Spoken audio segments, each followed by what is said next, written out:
இப்போ வந்து நமக்குள்ளே வந்து நடக்கிற உணர்ச்சிகள் வந்து எவ்வளோ நேரம் ஆனாலும் அன்கான்ஷியஸாக நடந்தால் பரவாயில்ல, கான்ஷியஸாக வரப்போ அதை நம்ம நிறுத்திக்கிட்டா போகும் சொல்கிறீங்க. ஆனால் அது வந்து அந்த உணர்ச்சிகள் நடக்கிறப்ப பார்த்தா அது உண்மையிலே கான்ஷியஸாக நடக்கிற மாதிரியே தான் தெரியுது. அது அவ்வளோ தூரம் நடக்கிற அந்த தருணங்கள் பார்த்தா அது கான்ஷியஸாக நடக்கிற மாதிரி தான் தெரியுது. ஆனால் ரொம்ப நேரம் கழித்து தான் சொல்கிற ஞாபகம் வர, ஐயோ நம்ம தேவையில்லாமல் அதை சிக்கிக்கிட்டு போராடிக்கிட்டு இருக்கோன்றது தெரியுது. ஆனால் அந்த நடந்த தருணங்கள் ஒரு அரை மணி நேரம் அந்த மாதிரி போராடிக்கிட்டு இருக்க நேரங்கள் பார்த்தா நம்ம உண்மையிலே அது அறிவுபூர்வமான ஒரு அங்கே ஒரு கான்வர்சேஷன் ஒரு நடந்துகிட்டு இருக்கிற மாதிரி தெரியுது.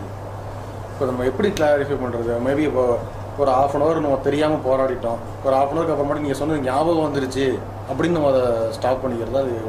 அது கான்ஷியஸ் அன்கான்ஷியஸ்ன்றது. அதாவது இப்போ ப்ராப்ளங்கள்லேயுமே வந்து சிங்கிள் ஃபோல்டர் டபுள் ஃபோல்டர்னு சொல்லி 2 விதமான ப்ராப்ளம் இருக்குது. இப்போ உதாரணமாக நம்ம வந்து வீட்டு வாசலில் வந்து ஒரு புதுசான ஒரு கார் ஒன்று வாங்கியிருக்கோம். ஒரு காரை வீட்டு வாசலில் நிப்பாட்டியிருக்கோம். இப்போ நாளைக்கு தான் இன்னும் அதை இப்போ தான் எடுத்துகிட்டு வந்திருக்கோம் கம்பெனிலேருந்து. என்ன அதை இன்சூர் கூட பண்ணலை, இன்னும் அதுக்கு ஆர்சி கூட வாங்கலை, இப்போ தான் கொண்டு வச்சுருக்கேன். நம்ம நாளைக்கு தான் அந்த ப்ராசஸ் எல்லாம் பண்ணணும். வீட்டு வாசலில் நிப்பாட்டியிருக்கோம், பணம்லாம் கட்டியாச்சு. நைட்டில் என்ன பண்ணணும்னு சொல்லி சொன்னால் ஒரு இடி விழுந்து அது கார் கம்ப்ளீட்டாக டெஸ்ட்ராய் ஆகிட்டு. இப்போ நம்ம வந்து எதையுமே கிளைம் பண்ண முடியாது. அந்த கார் சம்மந்தப்பட்ட அளவு தான் நமக்கு எந்த கிளைமே பண்ண முடியாது. ஆனால் நாம் என்ன பண்ணிடுறோம், அந்த காரை ரொம்ப காலமாக கனவு கண்டு தான் அந்த காரையே வாங்கியிருக்கிறோம். அப்போ நமக்கு மனசில் ரொம்ப ஒரு பாதிப்பு ஏற்பட்டுகிட்டே இருக்கும். இப்போ நமக்கு வந்து எக்ஸ்டர்னலாக நமக்கு செய்கிறக்கு அங்கே ஒன்றுமே கிடையாது. இப்போ இதை வந்து சிங்கிள் யூனிட்னு நம்ம எடுத்துக்கலாம். ஏன்னா நமக்கு வந்து முடிஞ்சு போச்சு, எக்ஸ்டர்னலாக நமக்கு செயல்படுறதுக்கு அங்கே ஒன்றுமே கிடையாது. சைக்கலாஜிக்கலாக மட்டும்தான் நமக்கு வந்து அந்த கார் நம்மளை விட்டு போயிட்டுதா, பிரச்சனையாக போயிட்டுதான்னு சொல்லி அந்த ஒரு பயம், நம்ம அந்த ஒரு வருத்தம் இருந்துக்கிட்டே இருக்கு. இப்போ இதே நேரத்தில் என்னன்னு சொல்லி சொன்னால் இந்த நல்லா என்னன்னு சொன்னீங்கன்னா தானாகவே இப்போ நமக்கு வந்து மனசில் வருத்தம் இருந்ததுன்னா நீங்கள் ஒன்றுமே இல்லை, அந்த வருத்தம் இருக்குங்கிற மாதிரி எடுத்துகிட்டு உங்களுக்கு செய்கிறதுக்கு வேலை இல்லைன்னு சொன்னால் அது எப்படி போகுது என்னங்கிறத நீங்கள் வாட்ச் பண்ணலாம். இதில் வந்து சிங்கிள் யூனிட்டாக இருக்கிறனால அந்த வருத்தம் மட்டும்தான் இருக்குது. இப்போ அதே நேரத்தில் நீங்கள் இந்த மாதிரி இதில் தான் நம்ம முதல்ல நம்முடைய இதை நம்ம டெஸ்ட் பண்ணி பார்க்கணும். இந்த சிங்கிள் யூனிட் ப்ராப்ளத்தில் தான் நம்ம டெஸ்ட் பண்ணி பார்க்கும்பொழுது தான் அது எவ்வளோ சீக்கிரமாக நம்மளை விட்டு போகுதுங்கிறத நம்ம பார்க்கணும். இப்போ இதே மாதிரி தான் ஒரு லேடி, அது வந்து அவங்களுடைய குழந்தை இறந்து போயிட்டுது. அப்போ அவங்களுக்கு வந்து அதனால் ஏற்படக்கூடிய வருத்தம் வந்து எவ்வளோ பெரிய வருத்தமாக இருக்குன்னு பாருங்கள். அப்போ அது வந்து இப்போ ஐயா கூட யாரோ எழுதியிருந்தாங்க, நம்ம இப்போ ஆர்டிக்கிள் கூட எழுதியிருந்தாங்க. அந்த வருத்தத்தில் இருந்து அவங்க நம்ம இதெல்லாம் தெரிஞ்சதுனால ஒரு வாரத்தில் அதிலேருந்து விடுபட்டுட்டாங்க, அந்த வருத்தத்துலேருந்து ஒரு வாரத்தில் விடுபட்டுட்டாங்கங்கிற மாதிரி இவங்க எழுதியிருந்தாங்க. அப்போ அந்த அம்மா ஃபோன் பண்ணி ஐயா அவங்க கிட்ட சொல்லியிருந்தாங்களாம், எனக்கு ஒரு வாரம்லாம் அதெல்லாம் 1 மணி நேரத்தில் விடுபட்டுட்டேன்னு சொல்லி. அதனால் 1 வாரங்கிறது நீங்கள் அதிகப்படுத்தி எழுதிட்டீங்க, இந்த 1 மணி நேரத்தில் அந்த இதிலேருந்து விடுபட்டுட்டேங்கிற மாதிரி எழுதியிருந்தாங்க. இப்போ என்னென்னு சொன்னால் வருத்தம் ஏற்படத்தான் செய்யும். ஆனால் என்னன்னு சொல்லி சொன்னால் நாம் அதை ஒன்றுமே பண்ணலைன்னா அதுவாக செயல்படுறதுக்கு நம்ம இடம் கொடுத்துட்டோம்னு சொன்னாலே அது ரொம்ப சீக்கிரம் போயிடும். அது எந்த நல்லதாக இருந்தாலும் சரி, மோசமாக இருந்தாலும் சரி. இப்போ அதே நேரத்தில் நிறையா ப்ராப்ளங்கள் எப்படின்னு சொன்னால் சிங்கிள் யூனிட் ப்ராப்ளம், எல்லா ப்ராப்ளம். இப்போ அது வந்து குழந்தை இறந்து போச்சுது, கார் வந்து டெஸ்ட்ராய் ஆகிட்டு, இதெல்லாம் வந்து சிங்கிள் யூனிட் ப்ராப்ளம். அங்கே வந்து எக்ஸ்டர்னலாக செயல்படுறதுக்கு அங்கே ஒன்றுமே கிடையாது.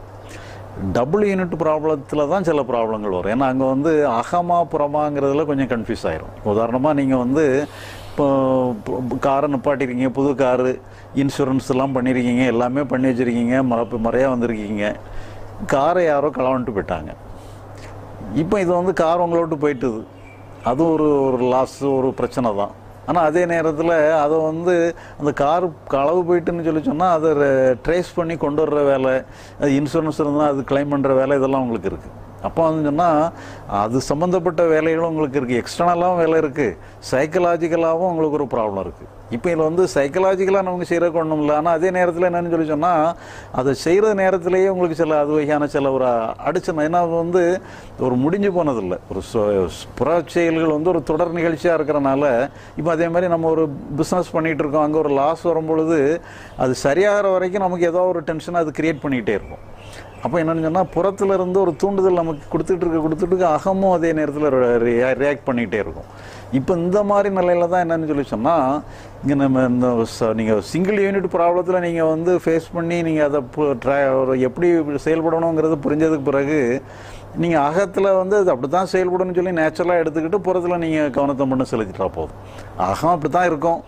இது இந்த நிலையில் யார் இருந்தாலும் அப்படி தான் வரும்னுட்டு சொல்லி இன்னும் ஒன்று நம்ம என்ன நினைக்கிறோன்னு சொன்னால், இந்த நிலையில் வந்து நம்ம இப்படி இருக்கிறதுனால நமக்கு வந்து டென்ஷனாக இருக்குது. ஞானிகள்லாம் இந்த இடத்துல உட்காந்துருந்தாங்கன்னா அவங்களுக்கு டென்ஷனே இருக்காது, அவங்க அமைதியாக இருப்பாங்கன்னு சொல்லி நாம் நம்மளையும் ஞானியையும் கம்பேர் பண்ணுறோம். ஞானிக்கு இந்த மாதிரி உணர்ச்சிகளே வராது, நமக்கு தான் உணர்ச்சி வந்திருக்குன்னு சொல்லி நம்ம கற்பனை பண்ணுறோம். உண்மையில் அப்படி கற்பனை பண்ணவே கூடாது. உங்கள் நிலையில் யார் இருந்தாலும், அது ஞானியாகவே இருந்தாலும் இந்த மாதிரி ஒரு உணர்ச்சிகளை தான் வரும்னு சொல்லி உணர்ச்சிகளை நம்ம அதுபோக்கில் விட்டுற வேண்டியது.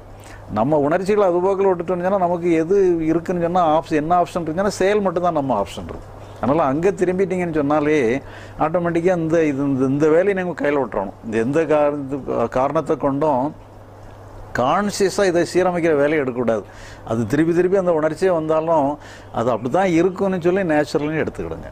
நாம் செய்கிற வேலைன்னு சொன்னால் செயல்களில் மட்டும்தான் நம்ம வேலை இருக்கும் இல்லையே, இது வந்துக்கிட்டு தான் இருக்கும் நீட்டு சொல்லி இப்படி நீட்டு சொல்லிச்சுன்னா அதுக்கு நம்ம முழு அனுமதி கொடுத்துருங்க. நீங்கள் முழு அனுமதி கொடுத்துட்டீங்கன்னு சொன்னாலே அது சீக்கிரம் உங்களை விட்டு போயிடும். இப்போ இந்த ரெண்டாவது பிரச்சனை இந்த மல்டிபிள் ப்ராப்ளத்தில் நமக்கு வந்து நம்ம எல்லாமே பண்ணிட்டோம், நமக்கு ரெண்டு இடத்துலையுமே புறத்துலையும் வேலை இருக்குது, அகத்தில் வந்து நம்ம ரொம்ப வருத்தமாக ரொம்ப ஒரு டிப்ரெஸ்ட் ஸ்டேட்டில் இருக்கும். சேம் டைம் நம்ம வந்து புறத்தில் வந்து ரொம்ப சுறுசுறுப்பாக செயல்பட்டு போலீஸ் ஸ்டேஷனில் போய் கம்ப்ளைண்ட் கொடுக்குறதோ இல்லை ஃப்ரெண்ட்ஸோட செக் பண்ணுறதோ இப்படி நிறைய செயல்கள் செய்ய வேண்டியது இருக்குது. ஸோ புறத்தை பொறுத்த வரைக்கும் பார்த்தீங்கன்னா நமக்கு நிறையா வந்து ஒரு எனர்ஜி ரொம்ப ஒரு சுறுசுறுப்பாக செயல்பட வேண்டிய தன்மை தேவைப்படுது. ஆனால் அகத்தில் பார்த்தா ஒரு ரொம்ப வருத்தமும் ரொம்ப ஒரு டிப்ரெஸ்டான ஸ்டேட்டில் இருக்கும். இப்போ எப்படி இந்த டிப்ரெஸ்டான ஸ்டேட்டோட நம்ம எப்படி வந்து புறத்தில் வந்து ரொம்ப சுறுசுறுப்பாக செயல்பட்டு நம்ம காரியத்தை ஜெயிக்கிறது இல்லை? இப்போ இதில் வந்து நீங்கள் வந்து சுறுசுறுப்பாக கொண்டு வரணும்னுட்டுலாம் முயற்சி பண்ண வேண்டியதில்லை. ஆட்டோமேட்டிக்காக நீங்கள் செயல் நீட்டு சொல்லி வரும்பொழுது உங்கள் முழு கவனம் அங்கே வரும்பொழுதே அந்த செயலே வந்து உங்களுக்கு என்ன தேவையோ அதை க்ரியேட் பண்ணிடும். உண்மையிலே அந்த செயலே வந்து சுறுசுறுப்பை தேவைன்னு சொல்லி இந்த செயலை வந்து தூண்டுதல் கொடுத்தானுங்கன்னா அதுதான் தூண்டணும். உங்களுடைய உணர்ச்சிகளை தூண்டுறது அந்த செயல் தான் தூண்டணும். அங்கே வந்து சுறுசுறுப்பு தேவைங்கிற அவசியம் வரும்போது அந்த செயலே உங்களை சுறுசுறுப்பை தூண்டி விட்டுரும். இப்போ என்னன்னு சொன்னால் நம்ம அதை சரியான முறையில் நம்ம அகத்தை சீரமைக்கணும், அதை பண்ணணும் போது மொத்தத்தில் ஜெனரலாக எப்படின்னு சொல்லி சொன்னால் நமக்கு பாதிப்பு ஏற்படும் பொழுது டென்ஷனோ பரபரப்போ தான் முதல் வரும். அப்புறம் அதுக்கு பிறகு நீங்கள் வந்து அது நேச்சுரல் தான் சொல்லி நீங்கள் அந்த இதுலேருந்து விட்டுட்டீங்கன்னு சொன்னால் அதுக்கு பிறகு சுறுசுறுப்பும் அதுதான் முக்கியமாக வரணும்னு சொல்லி நம்ம இது பண்ணும் பொழுது இது தேவையில்லைன்னு சொன்ன பிறகு அந்த செயலுக்கு இதுதான் தேவைங்கும் பொழுது அந்த செயலே வந்து சுறுசுறுப்பை தூண்டி விட்டுரும். ஏன்னா அது தூண்டுறதுனால என்ன, அது தூண்டுறதுனால தான் உணர்ச்சிகளே வருது. அப்போ இந்த செயலை வந்து சுறுசுறுப்பை டிமாண்ட் பண்ணிச்சுன்னா சுறுசுறுப்பே வந்துடும். அப்போ அது அந்த செயலை அது பார்த்துக்கிடும்.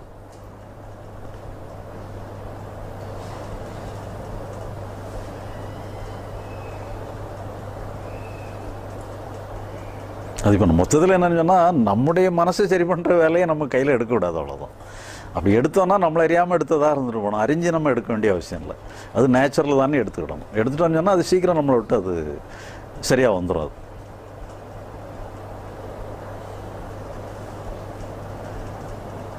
அது ஒரு உதாரணத்துக்கு நம்ம வந்து ஒரு மீட்டிங் அட்டன் பண்ணுறோம், அந்த இடத்துல நம்ம வந்து ரொம்ப ரொம்ப பணியோட இல்லை ரொம்ப ஒரு அமைதியான ரொம்ப மெதுவாக அவங்ககிட்ட கனிவாக பேச வேண்டிய சூழ்நிலை. அந்த நேரத்தில் நம்மளே அறியாமல் ஒரு டென்ஷன் வந்து கிரியேட் ஆகிட்டு இருக்கு. சில நேரங்களில் அது வந்து வெளிப்படையான வார்த்தையிலேயே வந்துடுது. அந்த டென்ஷன் வந்து ஒரு ஒரு சீராக பேசக்கூடிய நம்ம வந்து இப்போ இங்கிலீஷ் வந்து ரொம்ப ஃப்ளோவாக பேசுவோம் நார்மலாக பேசுகிறப்ப, அந்த படபடப்பு டென்ஷன் ஆகிறப்ப அது வெளிப்படையாக வந்துடுது. அந்த ஒரு நார்மல் ஒரு சின்ன 10 வார்த்தை கூட தடங்கெல்லாம் விட்டு வருது. அப்போ அது புறக்காரியங்களை பாதிக்கிற மாதிரி தான். அதாவது இப்போ வந்து என்னென்னு சொன்னால் இப்போ இதுலேயுமே என்னென்னு சொன்னால் உங்கள் கேள்வி வந்து உங்கள் டென்ஷனை நோக்கி இருக்கக்கூடாது. நான் இப்படிலாம் டென்ஷன் ஆயிடுதே, இந்த டென்ஷன் இல்லாமல் இருந்தால் இதை நான் சரியாக பண்ணுவேனேன்னு சொல்லும் பொழுது நம்ம மனசை எப்படி சீரமைக்கிறதுங்கிற கேள்வியை நம்ம அப்போ அவாய்ட் பண்ணிடணும். இப்போ நம்ம சூழ்நிலையை வெற்றி கொள்ளணும். அந்த சூழ்நிலையை வெற்றி கொள்றதுக்கு சூழ்நிலையை எப்படி பண்ணால் நல்லா இருக்குங்கும்போது அந்த சூழ்நிலையை மட்டுமே உங்களுக்கு முக்கியத்துவம் கொள்ளும்போது ஆட்டோமேட்டிக்காக இதெல்லாம் வந்துடும். இப்போ உதாரணமாக ஒருத்தர் கூட ஒரு கொஞ்சம் யங்ஸ்டர் தான், கல்கத்தாவில் வந்து ஒரு பாஸ்ட்ரேட் படிக்கிறதுக்காக படிச்சுட்டு இருக்கிறார். ஒரு பாதிரியாருக்காக படிக்கிறாரு. அப்போ அவருக்கு என்னென்னு சொல்லி சொன்னால் அவர் வந்து பிரசங்கம் பண்ணணும், அதுதான் அவங்களுடைய ட்ரைனிங். அவர் என்னென்னு சொன்னால் மைக்கை பிடிச்சான்னு சொன்னால் கைகாடெல்லாம் ஆட ஆரம்பிச்சிருது. அப்போ ஒரு அவருக்கு வரல, கான்ஃபிடன்ஸ் வரல. பிறகு அப்போ நம்ம இதை எப்படியோ யாரோ சொல்லி நம்ம யூடியூப்பில் நம்ம இதிலெல்லாம் பார்த்ததுக்கு பிறகு இப்போ அவருக்கு அந்த அந்த கை கால் ஆட்டெல்லாம் நின்று போச்சு, இப்போ நார்மல் ஆகிட்டார்.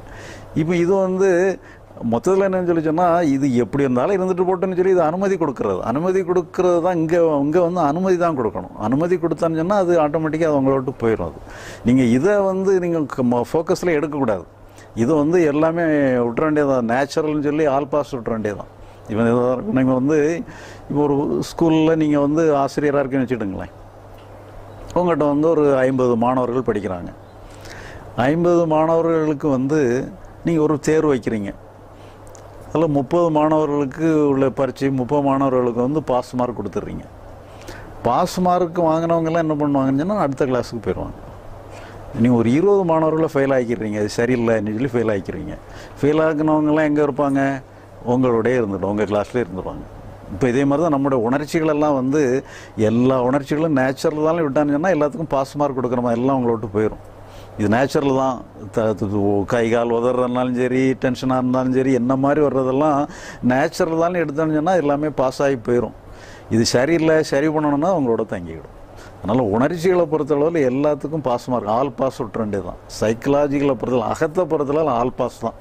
இதில் நம்ம கொஸ்டின் பண்ணி இதை சீரமைக்கிறது இது தவறுன்னு சொல்லி தவறே கண்டுபிடிக்கக்கூடாது. அந்த கில்ட்டியாக எதையாவது குற்றம் கண்டுபிடிச்சோன்னு சொன்னாலே அந்த குற்றம் கண்டுபிடிக்கிறதுனால நமக்கு தான் பாதிப்பு ஏற்பட்டுரும். அதனால் எல்லாமே அது அப்படி தான் நேச்சுரல் தானே எடுத்துக்கிட்டோம்னு சொன்னால் அது சீக்கிரம் போயிடும். அந்த நேரத்தில் கொஞ்சம் இருக்க தான் செய்யும், இருந்தாலும் அது வந்து சீக்கிரம் போயிடும். நீங்கள் குற்றம் கண்டுபிடிக்காமல் இருந்தீங்கன்னு சொன்னால் சீக்கிரம் போயிடும். குற்றம் கண்டுபிடிச்சான்னு சொன்னால் போகிறதுக்கு லேட் ஆகும். அது நீங்கள் எப்போ அதை சுதந்திரம் கொடுக்குறீங்களோ அது வரைக்கும் அது வெயிட் பண்ணிட்டு தான் இருக்கும்.